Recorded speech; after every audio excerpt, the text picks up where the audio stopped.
Welcome back to the verdict. I'm still taking up in terms of what our had raised about voter apathy, how some of them thought or knew or say or were the impression that their votes were not going to count. But you know, well, I'm just wondering, because if you look at the voting population, it increased from 68 million to 84 million in 2019. That means you have about almost 15 million more. But if you look at the breakdown as well, Kano had 4.9 of those figures, the highest of those new registrants. Lagos giving us 5.8 million. And then, of all of those, the young people there, 51% of them. Now, if they were willing, if they were that enthusiastic to go out and get registered, getting their permanent voter cards, what happened in between getting that permanent voter card and actually coming out to vote? Because the figures dropped for the young people who were supposed to come out and register. Where did we miss the plot? What happened was at the party primaries, that was when the problem started. When the party primaries were not conducted in a very democratic and transparent manner, that had actually, started to discourage the voters, because many people who, felt that they were shortchanged or the process was not transparent, as you know very well, both the APC and PDP, these two parties, many of them, the party primaries were marked with, orchestrated, in a very dubious, undemocratic and corrupt manner. You remember even some of the leadership of the political parties were even invited by the security agencies to explain the allegation of the extortion and bribe that they were collecting to allocate positions, rather than allowing democratic process to go. So this angered many potential voters to actually come out, because the rigging of election is starting from the party primaries. It's not just only on the day of election. It's a process, and once you begin that process in a very negative way, it has a repercussion. It has a negative impact, in what people would come out to do. So the rigging began during the party primaries. Secondly, the campaign, that many of the political parties were doing were not issue-based. They were more of like attacking one another, insulting one another. And that's not what Nigerians, decent Nigerians want. They want to see how we can, progress, in our economy, politically, socially, and our infrastructure. They are not interested of, in attacking or insulting personality, or always making allegation against one party or the other. No, they want to see clear, explanation or strategy on how, if you have the power, how you intend to utilize that power. Unfortunately, many of these campaigns did not bring out these issues. Nigerians are suffering in the absolute and abject poverty, no employment, no electricity. Everything is not working, many things are not working in the country. So how do you motivate voters to come when they know that both parties, they have the same, attitude of not, carrying out, serious campaign that tomorrow you can even hold them accountable. Most of the political parties and the candidates, they had under one platform or the other. For example, most of the people that won their election in the north at the National Assembly election, they won not because of their competence or because of their integrity or because of their experience. No, they won because Buhari is very popular in the north. So anybody under Buhari party is likely going to win. That was what you see in the north. So it is not a question of competence, experience, integrity, and even patriotism that will bear in the act of the governance. It is simply because somebody, God has given him the popularity. Let me jump in and ask you then. People will just keep under what him, do we do to get the young people to come out and vote? Because this is what they need to come out and change.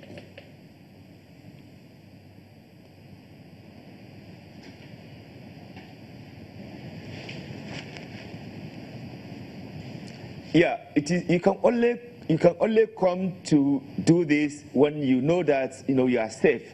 When there's a threat by some of the security or by zealous security agencies to threaten your life, you don't want to come and lose your life.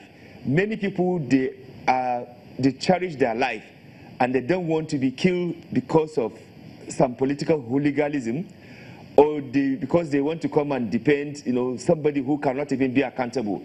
So many people, they have to go and run for their dear life, because when they kill you, nothing is going to happen. Nobody is going to be arrested or prosecuted, as we have seen now. Many people have been killed. Their families are languishing. They are not happy. And because there is absence of accountability in the system, those who were responsible for mobilizing the people to go and kill, they are still moving. In fact, they are rewarded in most cases, with other political appointment, or, giving them, still political consideration. So many people, they believe that the system is not yet ready to, cast their vote and, go. Look, election in other places, we've been going all over the world to observe election. It is only in Nigeria that you see this, crazy huge amount of money budgeted for election purpose. It is only in Nigeria that you want to conduct election and there will be airports, army, everybody coming to threaten the voters. Why should election be like this? As I speak to you, as of yesterday, so many places, they were highly militarized. Why are we going to war? Look, there's too much kidnapping between Kaduna and Abuja. Even in Katsina, in Zamfara, a lot of killing are going on. Even in some part of the, Kogi, there are a lot of, criminality going on. We did not see this kind of high level of, intensity of, security operation there. Why must it be only because of election? What are you depending? You are depending crooks and criminals. Let me bring in Samson briefly on this. Samson, I know that, yes, you've said we need to do an audit and find out what exactly happened. Why did these young people come out to vote? But if you could just give us a quick one off the top of your head quickly, what would you think needs to be done to encourage them to come out? Because even if this may not change in terms of how we approach elections, they still need to come out. I completely agree with Rafsanjani. One, democracy needs to deliver development to the people if we want people to have faith and trust in the democratic process. Two, we need political education, and that education needs to go beyond voter education that seeks to mobilize people to just come and cast their vote, but educating them about their civic duty and responsibility and exposing them to the value of political participation just beyond the elections and holding their government to account. And we need to show them that there's a connection between political participation as well as livelihoods. Okay.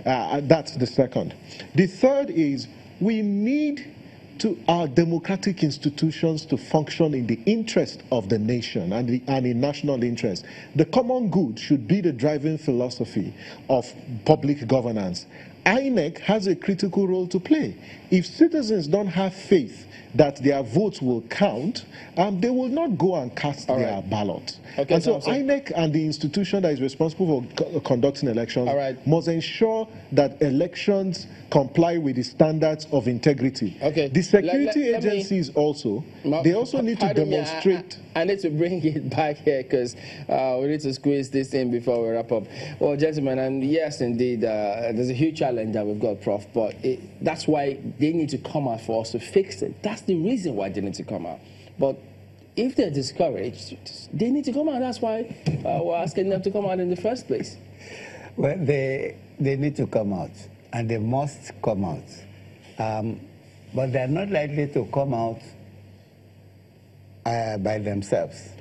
So those of us who are stakeholders in the matter have to do whatever it is necessary for us to do. One is political education. We must, the government, INEC, the media, every one of us must take it as a responsibility to educate those of them that are within our reach to let them know that things cannot change until they go in there to effect the change. Mr. Kerry, what about this 12 House of under Reps 35 members. for House of Reps? Is that comforting? Is that comforting for the young people to see as a reason for them to see themselves more as part of the process despite the odds? I will temporarily assume the role of Babajide. That 12 people under 35 in the House of Reps is less than 3% of the total number. Yes. Now, those under 35 in the total registered voters was 51%. So you can see the dimension, I mean, how far apart those two numbers are. 3% elected versus 51% that were supposed to participate in the electoral process. And I think, as Awal Musa had mentioned, the issue starts right from the primaries. There were a lot of undemocratic practices at the primary level, and that basically cascades out to the emergence of candidates, and by extension then how they end up being so dismally represented in the House. And in fact, if you go to sub 45, under 45, it's 20% of the total. There are 47 of them. Exactly. Total, so 47, 30, that is between 36 and 40, 12. So under 45, its total is 88. That's around 20%, which means that 80% of the House of Reps members are 46 and above, which is a smaller fraction of the population of Nigeria and smaller fraction of the registered voters. Now, the game then is, how would you have a representative democracy if you do not have a representative, a fairly distributed representation in the House? Well, this is something that you know, that we have to keep harping on time and again. Yes. If only Ayo will talk to those in the hinterland. The hinterlands have to first of all, you know, respond to Prof, which is political education. Exactly. Because I would rather we looked forward. In another 4 years, we're going to be doing the same thing again. Yeah, but we'll have to start today. The narrative has to That's what change. we are saying. Yeah. All right, that's a fine place to let it go. Dr. Kyari Abubakar Omar is a consultant, Center for Democracy and Development. We've also had Professor Idowu Shobowale, Professor of Political Communication. We've had in Abuja, Awal Musa Rafsanjani, Executive Director, CISLAC, as well as Samson Itodo, also Executive Director for IAGA. Gentlemen, thank you all for coming on The Verdict. We'll be back on the hour. You've got a news track, but and post stream right after. But yes, you will still keep it here because we're keeping tabs, keeping an eye on the results across the states, and we will bring them to you as soon as they start coming in.